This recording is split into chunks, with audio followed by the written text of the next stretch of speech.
Greetings, investor, wherever you may be. I hope you had a wonderful Memorial Day weekend filled with fun, memories, laughs, some rest and relaxation with family and friends.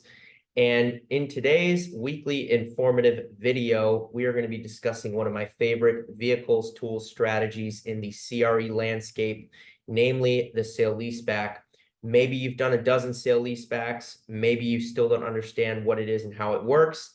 And so to clarify, a sale-leaseback is just as the name implies, the investor comes and purchases the building from an owner-occupant, and said owner-occupant then leases it back from the investor at a predetermined lease rate and terms. And so there are a lot of advantages to a sale-leaseback from both an investor standpoint and a tenant standpoint. And so first we'll talk about, from an investor standpoint, when they purchase a building, there are certain costs associated with that investment, whether that's any kind of vacancy expense, possibly leasing commissions, carrying costs, deferred maintenance of different types. Of course, those are costs that the investor is going to have to account for. And so in a sale-leaseback, you're walking into an essentially stabilized situation. And so that work has already been done, and it positions the investor to be able to start cash flowing essentially on day one with hopefully a high quality tenant who already knows, is familiar with the building, and can be a good tenant partner for the long term. Now, from a tenant standpoint, obviously, businesses go through different growth cycles and stages, and it gives them the opportunity to free up the capital to do with it whatever they will, whether that be invested into business operations and expansion, or transfer into a different investment vehicle where they might perceive a little bit more upside and aggressive growth.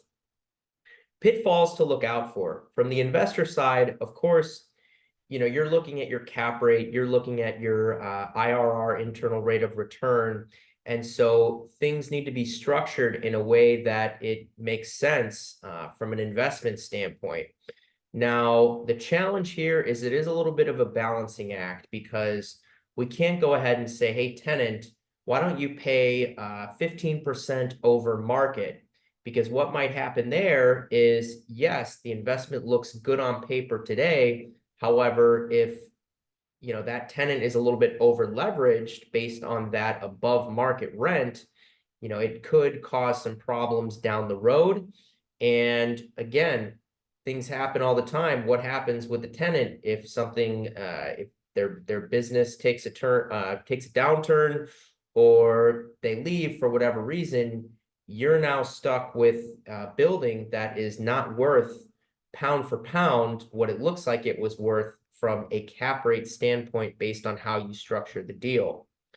Now, from the tenant side of things, one big consideration that's often overlooked is the quality of the landlord, because obviously, tenants oftentimes will get enticed by maybe something that looks a little bit better on paper. But the thing you have to consider is, if you're signing a 5 or 10 or 15-year lease, this is going to be a partner for you for the long term. So essentially, it's not like a sale where it's one and done, part ways, arm's length, go our separate direction.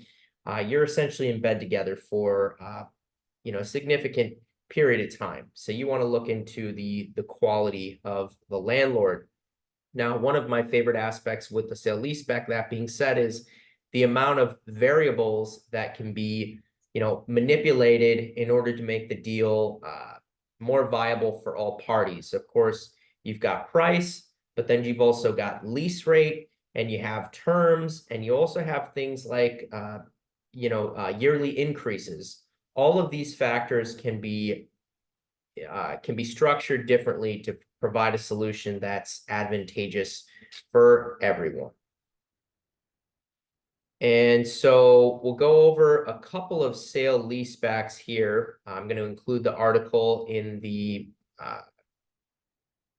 flyer that was mailed to you. And so I'm reading this off of a Globe Street article. The dollar volume of sale-leaseback deals rose 8.3% to $5.1 billion in the second quarter over the first. Two of the significant sale leasebacks that have occurred recently is Realty Income's acquisition of EG America's convenience store portfolio for 1.5, and Benderson Development Company's acquisition of Kiewitz corporate office for 500 million.